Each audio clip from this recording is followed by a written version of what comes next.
Justice DY Chandrachud ने बुध को हिंदुस्तान के 50वें चीफ जस्टिस के तौर पर हलफ ले लिया।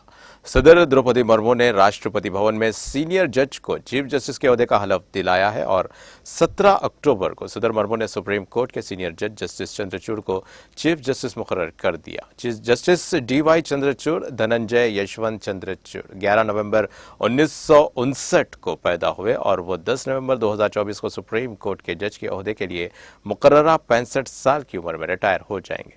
इस वक्त chief justice of India UU Lalit ने 11 अक्टूबर को मरकजी हुकूमत से जस्टिस चंद्रचूड़ को अपना जानशीन बनाने की सिफारिश की थी। सुप्रीम कोर्ट की रिवायत के मुताबिक आम हालात में सीनियर तरीन जज को चीफ जस्टिस बनाने की रिवायत रही है।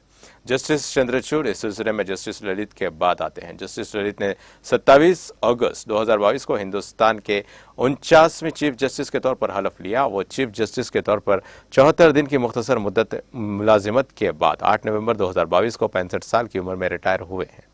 जस्टिस डीवाई चंद्रचूड़ के वालिद जस्टिस वाई.वी. चंद्रचूड़ सबसे तवील मुद्दत तक तकरीबन 7 साल और 4 माह तक हिंदुस्तान के चीफ जस्टिस रहे।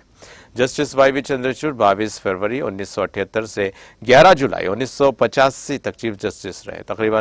तकरीब में वजीर आजम नरेंद्र मोदी के अलावा दीगर अहम शख्सियात मौजूद थे।